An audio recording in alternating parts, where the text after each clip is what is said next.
This is my phase one network. So this is my opportunity I'm using this personally just as an opportunity to reconnect. And nowadays it's almost like if you don't have a strategic purpose, sometimes you don't get an opportunity to reminisce and reconnect with people. So I'm excited about this. And I got Eugene Kotorbai and Mike Tuck. As far as my history is concerned, these are, again, trailblazers that, not only for their community in Markham, but in the greater Canadian basketball community, blaze trails and open doors. And, I'm on a mission to learn more about, what was going on in Markham that got you guys to the level you did. And then once you got to that level, what was the journey like after that? So that's what I'm hoping to discover. So let me start with Mike. If you want to start, maybe just introduce yourself and give us a little bit of a background to start off with. Yeah, my name is Mike Tuck. Born and raised in Toronto, and went to high school in Markham at Markham District High School. And way back then, played for Wayne and Roe Russell with grassroots on the AAU side. Had some great times back then. We played in some great tournaments. You guys created some great opportunities for us. After that, went to Loyola, Maryland. Actually, I did 1 year of prep school at Maine Central Institute up in New England, and then I went and graduated from Loyola, Maryland. It's a D1 college. After that, I decided to go pro. Played in a couple of countries in Europe, Cyprus, Luxembourg, and France. And I've been in England playing in the British Basketball League for the last 12 seasons now. I'm the captain of the Sheffield Sharks, and I'm mid-season right now. We're still playing. All right. Appreciate you. Eugene. Hi, my name is Eugene Kotorbai. I went to Markham also. Played for Rowe, played for Dawkins, played for George Krause. That's also a trailblazer over there. Went to Long Island University, went there for 5 years, and finished my basketball career. And now a full-time dad, investor, realtor, whatever you want to call it. All right. Well, okay, we're going to jump into this. So a lot of people don't understand that, some people don't even realize where Markham is, and because we're going to be speaking to the not just the local community, but the greater basketball community as well too. So tell us about the landscape, Markham, for basketball. Tell us about what was basketball like in Markham at your time. Yeah, geographically, Markham is just north of the city in Toronto. So it's about, 30, 35-minute drive from downtown Toronto with no traffic. And, back when we were growing up in the 90s, basketball still hadn't really taken off like it is today. I remember when I was, super young, the Raptors weren't even in town yet, so Canada was still kind of mostly regarded as a hockey city, and Markham definitely a hockey town. A lot of hockey players coming out of Markham. So there was a lot of local leagues and stuff like that. The first team I actually ever played for was Scarborough Blues. So I had to go down south to play for my first team. But for me, it all started with George Krause. George was a phys ed teacher at Markham District High School. His son was the same year as me and Eugene. And he spotted me at this tournament when I was probably about 11 or 12 years old. And after that, I started playing for the Markham Magic, which was, the OBA team, the rep team. I started playing with Chris. And then, George, in his little own way, started kind of recruiting this team around his son, Chris. And that's when kind of Eugene started coming into the picture. And And then we all decided to go to Markham District High School. I was originally supposed to go to Brother Andre. I was going to go to a Catholic high school, but ended up making the switch over to Markham to play with George and Chris and Eugene. Awesome. And so, Yeah, same with me. I was immigrated from Russia. Now it's Moldova. When I was 10, didn't pick up a basketball until I was 12 in Ottawa. Moved to Toronto and kind of picked it up real good. And I was in Richmond Hill actually. Got invited to a 100 camp just by accident. And yeah, same thing as Mike. I was supposed to go to he was supposed to go to Brother Andre, and I was supposed to go to another Catholic school, St. Rob's in Richmond Hill. And George kind of said, no, you're not doing that. You're coming to Markham. So the first year I traveled from Richmond Hill to Markham to play basketball, and it worked out. It worked out. So yeah, Markham is, like Mike said, it's 35 minutes away from the city, but it's like in the corner. When we were growing up, there was nothing around there. There was actually bush. When I was driving from Richmond Hill and Major Mackenzie all across, it was literally fields and fields. Like you're in plain, like it was weird. But now there's houses everywhere, and Markham is known. Pickering, there's a lot of NBA guys came from Pickering, a couple, right? But Markham is even before that. So yeah, we were kind of unknown. Nobody knew who Markham was. They know now. Absolutely. So who was before you then? Like if there was any type of basketball role models that were specifically Markham, were there any basketball role models that were like Markham guys where you're like, yeah, when I came up in Markham, there was this guy that I saw, I watched. Was there anybody? There was a couple of guys ahead of us, but the main one, and it wasn't a guy, it was a girl. It was Tammy Sutton-Brown. Oh, yeah. She played. I'm not sure. She probably graduated mid or late '90s from Markham District, but then graduated a year before we came in. Yeah. Okay. So 96, 97 around then.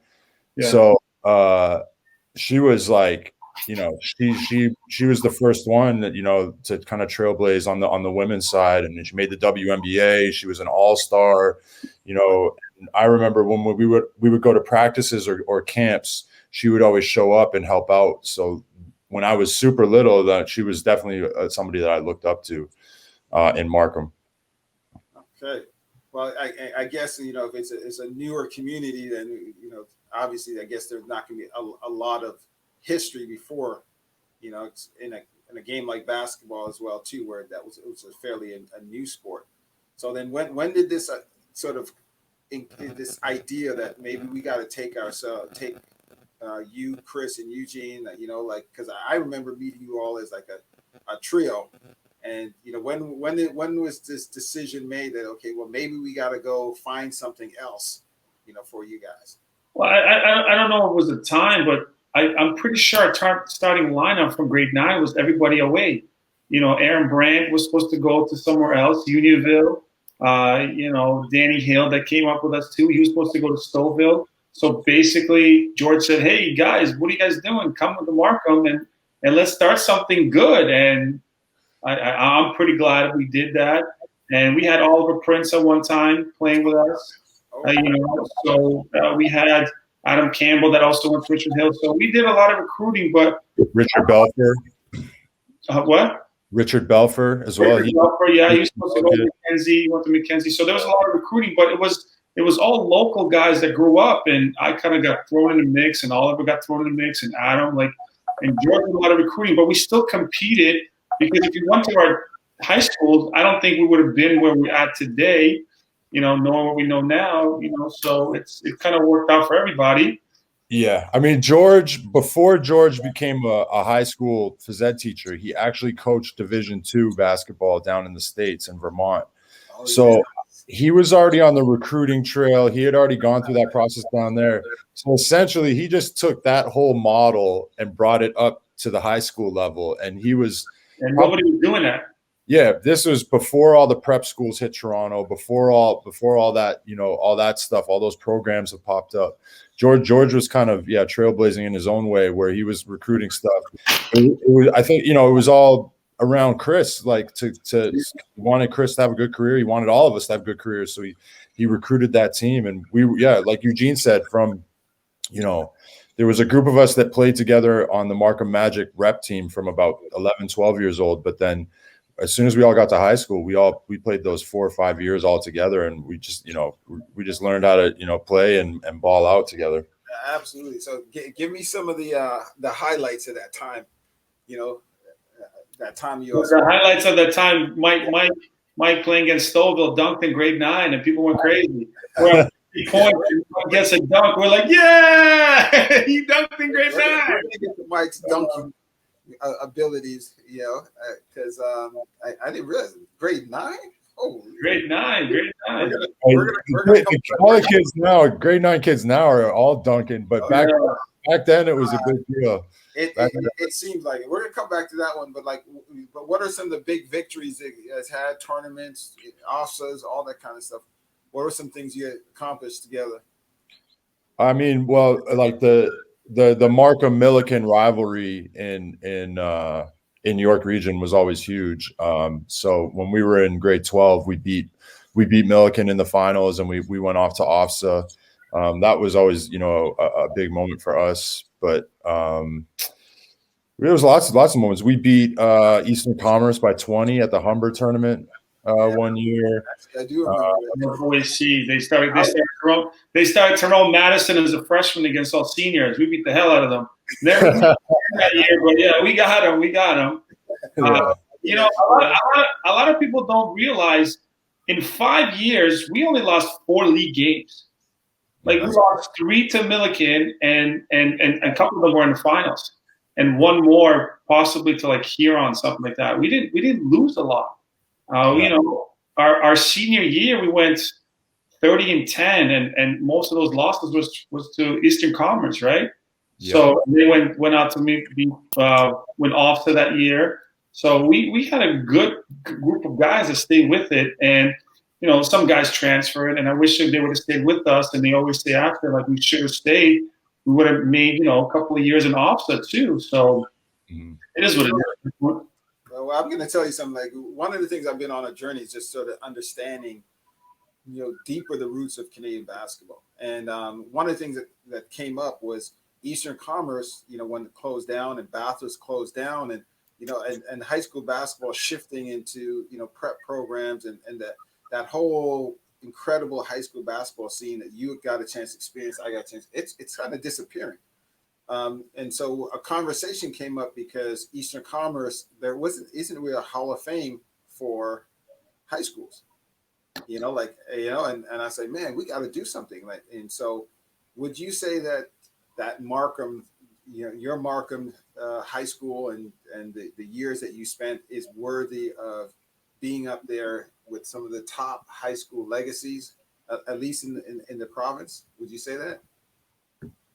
I mean, I definitely would. I mean, we were in the late 90s, early 2000s. We were always in the conversation.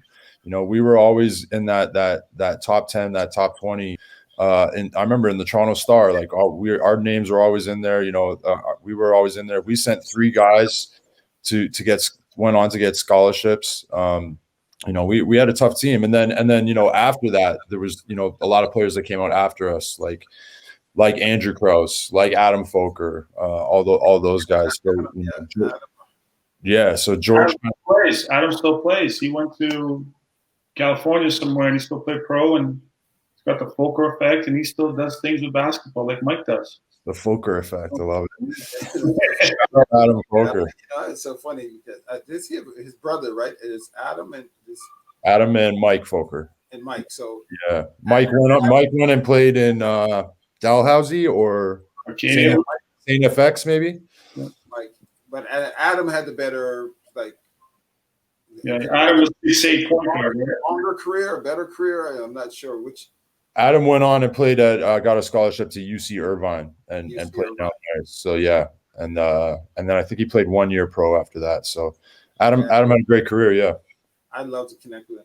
So I'm going to ask you, George Krause, where Canadian basketball is concerned, how significant a figure is is George Krause, because, you know, again, it's like I've been really trying to sort of discover, like, who are these people that would be like, there's people who I would say they are builders. They open the gym doors, they form the teams, they threw the kids in the van, you know, and then you have people who perfected the systems that the builders put in place, and then you have people who use the system and flourished.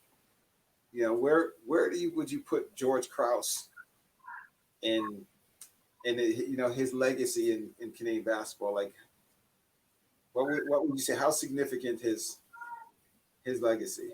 For me, I wouldn't be the man I am today without George. I called him last week. It was his birthday the other day, and I called him and I just reminded him of that fact that, you know, I'm still here, you know, 25 years later, I'm still playing basketball and playing at a high level, and I wouldn't have been able to get here without him. But I think, like we talked about earlier, like the effect that he had on us, and that creating that culture in Markham, and then not only for us, but like there was years and years after us, and then even he went down. I believe he moved down to the Niagara region after, and still coached down there. Yeah. So he's affected, you know, hundreds, if not thousands, of kids' lives through basketball. And then even, you know, before us, when he coached Tammy Sutton-Brown, he coached, you know, women's basketball. He sent lots of those girls down on to the States or to Canadian universities that kept playing. So, I mean, for me, he's in that conversation. You know, he's had a giant effect on a lot of people, especially, you know, on me and Eugene and Chris, his son. You look at Chris is now a Division II head coach, you know, one of the few Canadian head coaches down in the States at Stonehill College. So, you know, the ripple effect, the after effect is still huge and still going till today. I definitely agree. Eugene, any thoughts on? Well, we're all going to be biased, right? He's our Hall of Fame coach, whatever, ride and die, right? So we're going to be biased. But like Mike said, there's tons of stuff that he did for Canadian basketball that's under the scenes. You know, I remember we walked into was it Jarvis or West Humber or something like that, and we beat somebody by 40 points, and they're like, "Where's Steve Kerr? Where's Steve Kerr?" You know, and it's all because of coaches. You know, we had talent, and they always say players win games and coaches lose it, and he didn't lose a lot because he had players around it that bought in, and that shows a lot. We won a lot of games because of our coach. We still have an inbounds play that Mike scores every single time. You know, I still use it in the leagues. I'm like, hey, just roll.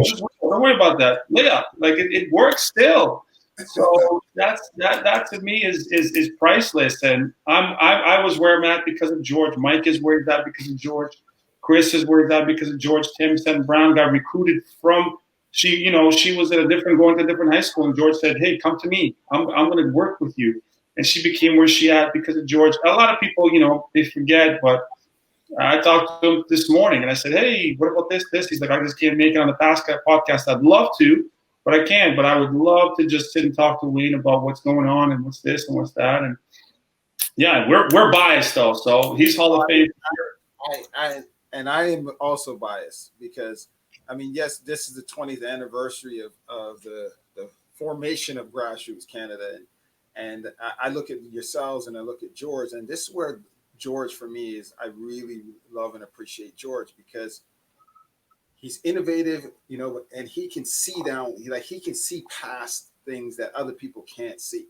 Like, you know, he recognized that there was something good there. He recognized there's something there that would be beneficial to you all, you know, and you know, sometimes a lot of people can't see it, but he could see it. And he was also incredibly supportive. I mean, he coached in, you know, the All Canada Classic, another 20th year anniversary coming up with the All Canada Classic, and he coached with us.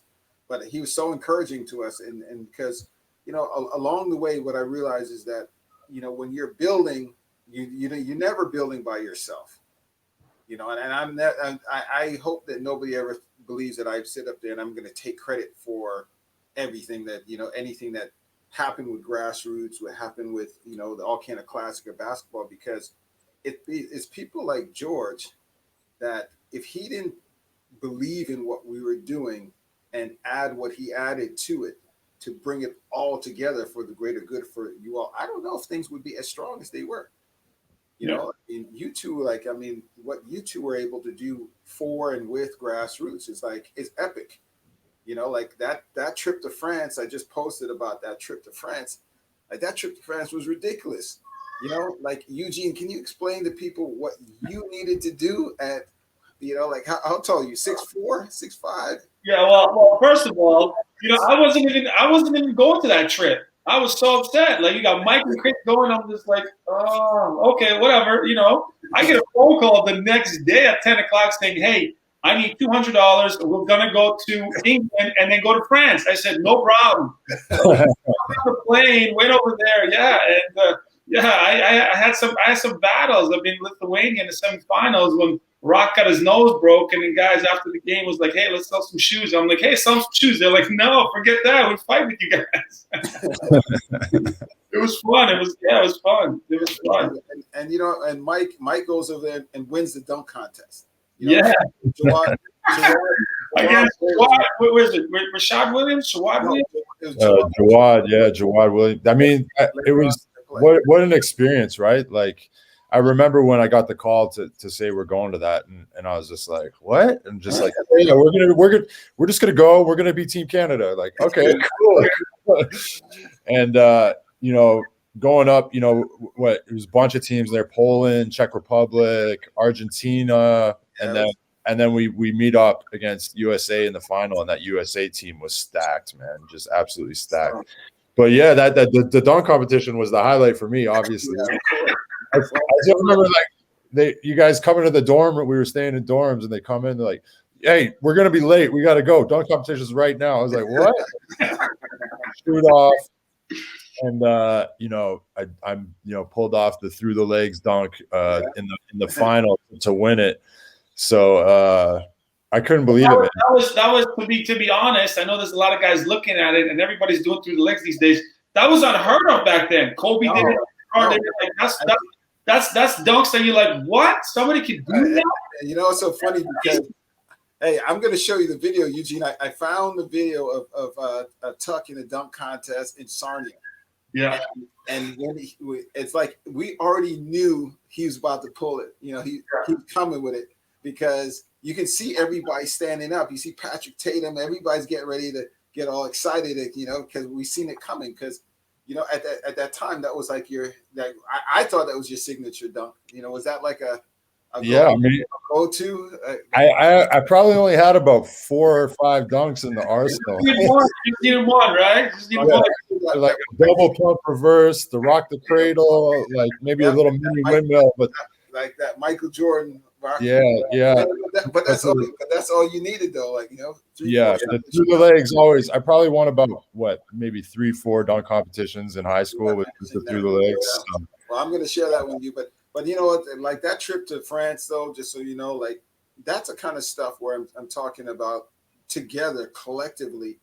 Like you got to have the type of people around you that that see and understand why it makes sense. Like your parents to support it. And people like George, he was like, he threw you all in our hands. Was like, hey, do what you need to do, and that's why I'm sort of forever grateful for our connection, and I'm excited we have an opportunity to be here. But you guys, on the flip side, let me say something. Like I know me and Eugene feels the same. We're so grateful for those opportunities. Yeah. Like. What other team in Toronto was taking trips overseas to France at that time? And like for guys like you and Ro, you guys were creating these opportunities for us, like when nobody else in the city was doing that. Nobody else in the city was doing those 10-hour drives down to the Charlie Weber and Villanova. Nobody else was taking us down to all these AAU tournaments.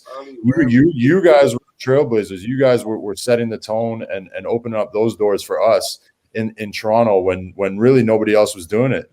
Yeah, that was it was an exciting time, and we got like. It was tough. It's tough being pioneers because what people don't understand. And I think, certainly I can speak for myself. I think a lot of people misunderstood my intentions. Like I really, really just wanted you guys to be on the biggest stage possible. I mean, I loved, what basketball did for me. And I always wanted you guys to be able to experience even greater than what I experienced. Because I also knew I could, like for me, I knew that basketball was something that was a vehicle.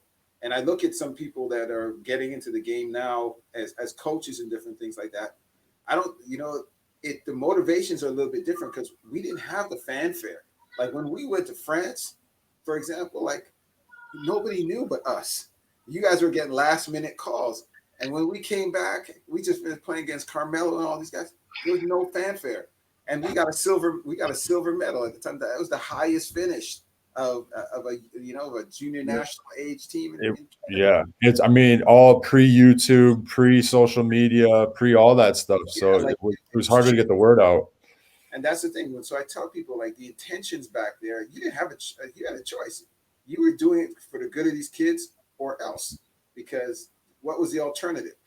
And when I look forward, what I look forward to, like next is sort of just, I am excited about where Canadian basketball is going, but from you guys' perspective, some of the things that you're part of pioneering, like prep school, going to prep school, like what was the stigma around it? What was like what was it like to be, again, some of the first people to even go to prep school? And tell us about that back then. Yeah, this, like, for me, my recruiting wasn't where I wanted it to be. Like, I didn't have as many D1 offers. I had a lot of couple D2 offers.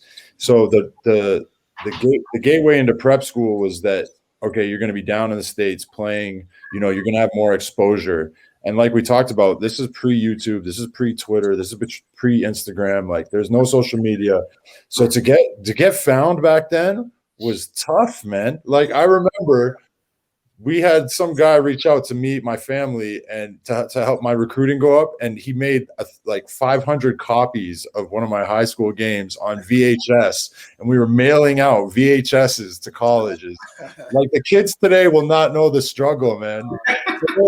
Today you can literally just post a video from your phone and it's worldwide within seconds. But back then it was hard to get noticed, So, the prep school route was great for me. I ended up going to Maine Central Institute, which is like, they don't have a program anymore, but at the time it was one of the leading programs on the East Coast. It had Karan Butler went there, Katino Mobley went there, Brad Miller went there. So it was a great experience for me because there was a lot of history there, and the program was really high level. And I think 10 out of the 11 guys all got D1 scholarships in the class that I was there. So it, like, practice, the level, it was a big eye opener for me going down there, but it opened up so many doors and a good intro to American basketball before going to D1. I love that.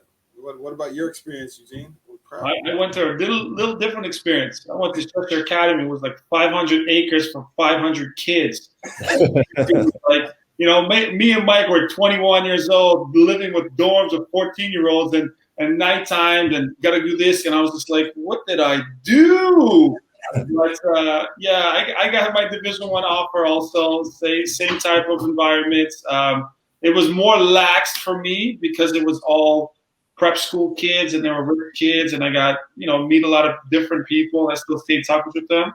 But it was not more about basketball. It was more about education. I had to play a sport, and it was totally different. Like, it was the segment of things. Like, spring in the fall, you have to play a sport. So I played football, then basketball, and the summertime in the springtime you have to play another sport. So I did track. So from that it was different. It was like more as it's not just about basketball; it's about education. And that was the thing with me. But I got my Division I scholarship, and me and Mike went to that whole 9 years of high school thing, and then 15 years of college. Hey, So, but you know what? That was normal back then because we did grade 13, and guys repeated grade 13. Yeah, and then and did a 6th year. So so proportionally it was the same, but ultimately, like, I guess the landscape has changed a lot now, but if we had the type of exposure opportunities that exist now, even with us trying to go up and down the East Coast, it was still difficult getting coaches to pay attention to us and give us a chance. Like, we had to perform. And that's the other thing too. Like, so nowadays the kids have a lot more opportunities for exposure and to be to exposure to coaches. Yes, but they have exposure to coaches that believe in Canadian talent. Yeah. And that's because of the work that was done with back then we were soft. You're Canadian soft so many times. We had to break that stigma. Yeah. But now it's exactly it. I was going to say that there was that stigma around Canadian teams that Canadian players are soft. But I think that for me personally, I took it personal. I put that chip on my shoulder so that when we did go to those tournaments, you tried to show out. You tried to prove them wrong. Yeah. Okay. So of all the guys that you played with, who when you look back at it is like, yeah, you know what, this guy was special, or I knew he was going to be a great player, or you really enjoy playing with. Like when you look back at it, in that whole sort of like grassroots group, that era, that time together. I mean, there's going to be that one name that you got to talk about, right? And it's Denim Brown. Like he was, he was king of Toronto back then. And he was just, his game was just so much more developed than everybody else, from a younger age. And also he was just like, I think he was like grade 10 first time I saw him, and he was already like 6'5" and just zapped. And I was like just dunking everything. And I was just like, who is this guy? So Denim, and then obviously, what was it, the 111-point game as well? Yeah. So he was definitely a special guy to play with and play against. We had some battles against him. Jermaine Anderson, Rock, man, he was a beast. Tristan Martin, Kevin Messiah. The list can go on. Jamie McNeely. There's lots of guys from all over the city. Patrick Tatum, and all those guys were played. You went on to play NCAA Division I or further. Eugene, do you remember anybody else that Because I'm asking. I thought Mike was going to say me. I was like, yeah, I'm smiling. Me. What's crazy is those guys. It's true, but the battles of me and Mike had in practice, nobody knows. Right? Like the back and forth and the trash talking, and when you have 3 Division I, and I think Chris was Division I, he just Division II battles and talking smack, and now understanding what we went through every practice. Like we play these guys maybe twice a year. We battle each other every practice, every time. It's not like Mike and no. We beat each other up every single time. And George always said, the new people coming in, the people you're going to play against practice are going to be better than the people you're going to play in the game. So do well in practice. In the game, I'll throw you in, no problem. But Denim is the guy that stood out. And I'm going to say highlight that I remember from Denim, and it's not his best thing. We were playing, I think it was in Cleveland, and he went up to challenge a dunk, and it got dunked on. And I came to Denim and was like, you okay? And he looked at me, he's just like, that's 2 points. Let's move along. Let him shoot the free throw. And to me, that just said, the confidence, you got dunked on in the early 2000s, like guys would get crushed. Like Vince Carter crushed that guy's ego forever. He never played basketball again. Then I'm saying, that's 2 points. Let's move on. Let's go. Let's. And he still gave him 40. We still lost. And he was just like, whatever. It doesn't matter. Yeah. That stood out from like the 111-point game because I was a part of that. If that happened to me, I don't know if I continue playing basketball, right? It happened to Denim, and he was just like, that's nothing. And that's the thing, like the stigma of toughness, that to me said, oh, it's only 2 points. And that to me said, you know what? We can compete with these guys. Yeah. Right? And that's one thing I will say that grassroots group, that I believe that one of the things that group did that was very special is we really broke that stigma. Especially what we did out in France, what we did up and down the East Coast. When you guys had an opportunity to represent, you did, and represent with toughness. As far as basketball at that era is concerned, there was such an understanding that is do or die. Like it more felt like that. Like we had to represent because we wanted to get invited to the next tournament. We wanted to make sure that somebody paid attention to us. So there was always that feeling like, man, we got to perform. This pressure to perform. But yeah, and more oftentimes than not, we would be the only team from Toronto or the only team from Canada at the whole tournament. Exactly. So we had that on our shoulders, that it wasn't just about the group that we brought down. I was like, we got the city on our back, we got the country on our back right now. Like, we have to show up right now. See, and that's what But kids, you don't realize that. As coaches, when you're starting off, you don't realize that. Like, you look at it back and you're like, yeah, there's so much stuff that we, the pressure, but we just went to play basketball and played against, future NBA players, and like, hey, I can play against Carmelo, and I always say, hey, I played against Carmelo. Here's the pictures. Hey, I'm somebody special. I think the battles between you and Mike just made it so that you're just always in the middle of a war. Yeah, always. I think I broke Eugene's nose about 5 times in practice. Oh, yeah. That's one of the things I remember about Eugene for sure. Like, he could take an elbow and give one, and yeah. But Mike, do you think that experience really sort of lended to your longevity? Because like your ability to evolve and stay in the game and still perform at a high level, like, where's and I remember being in tears when I heard about when you had the accident with with dunking, and like, you just seem to have this like 9 lives, this longevity. Like, where's this come from? Like, what do you think? I mean, I think just a lot of it is from what we talked about.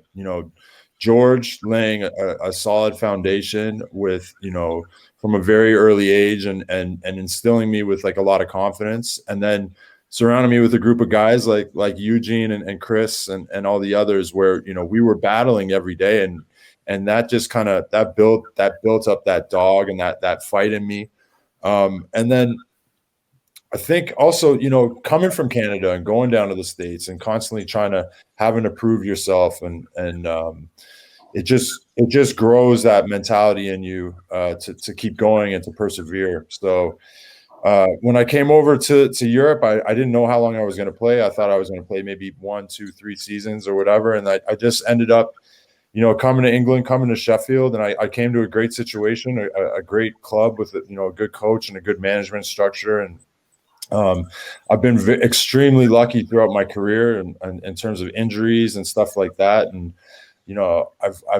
my game has evolved a lot more since I was in high school. I don't exactly have the same bounce that I did back then, so I'm more of a pick and pop, shoot threes guy now. But I saw that. I was like, yeah. I mean, I've been watching you sort of obviously evolve into the player that you are, and it's kind of interesting because you really, obviously when you're young, you're so springy, and you're always trying to play off your athleticism. I mean, every now, you try to shoot some threes every now and then, but I know that. But you were an athletic wing. That's how. I mean, that's how what I remember you as. So. Yeah, and I mean, I think that's an advice for any aging player or whatever is just learn how to adapt, and it's not going to stick with you forever. So make use of it while you can, but then also, you got to add those other parts to your game to be able to adapt and keep going and keep yourself productive, make yourself valuable and useful. Yeah, well, we definitely see that. I mean, congratulations on an incredible career and how you've evolved yourself, and in being a character individual. Like, now you are, what are you in the organization? I know they're ready to turn the keys over to you. Not just yet, but no, yeah, I work in the front office of the club. I'm the marketing manager. I do a little bit of punditry work, like commentator stuff for the league and for Sky Sports NBA. So just trying to dip my toes into a few different things and build up the resume. So once these legs give out, I'll have a few things on the resume ready to go. All right, love that. But Eugene, how does all that experience translate into who you are now? Well, like Mike said, I remember George telling me to get on the court, you got to do what the other person don't. So if you got to take a charge, you got to get a rebound, you got to get dirty, you got to stand out, and that's what Mike has been saying about evolve.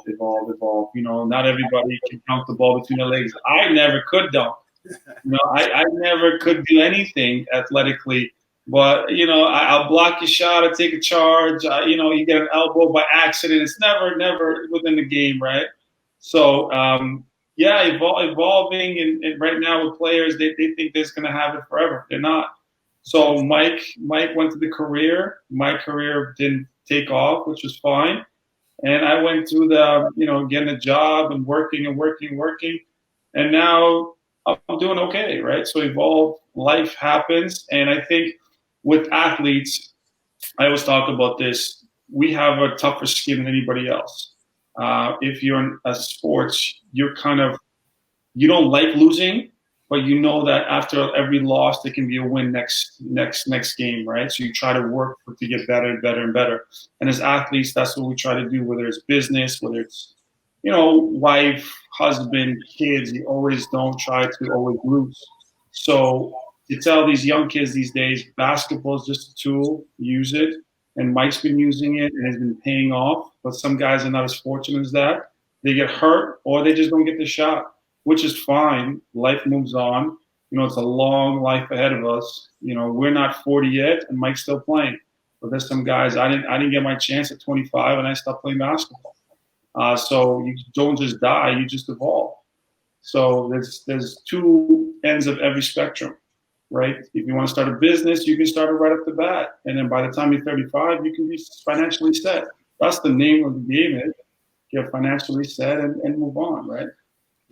Yeah, perseverance. Like if you can persevere in almost anything, like the right way, like grow and evolve in it, like not just hang out in it, but like still grow mentally, physically, and intellectually, and like if you evolve, you can figure out how to evolve, yourself. The ability to be successful at that craft is like it's attainable, but I think what happens is a lot of guys they never learn how to evolve. They never learn how to evolve out of basketball. They never learn how to evolve even in basketball. Like you said, Mike, changing your game and allowing your, like a new game to develop that will still allow you to perform at a high level. And so, I mean, for both you guys, I'm just letting you know, like I really admire both of you guys. I mean, obviously, I don't get to speak to you as much, Mike, but I do follow you very closely. Eugene and I, we get to connect a lot more. He's about to make me wealthy. He's bringing me into the real estate game. That's your guy, right? That's the guy right there. It's coming. I mean, I'm just getting into it right now myself. So, I'm excited for both of you. I'm just going to ask you both before we wrap up. It's the 20th anniversary of the Alcanna Classic. I just want to ask you, what memory do you have of that event?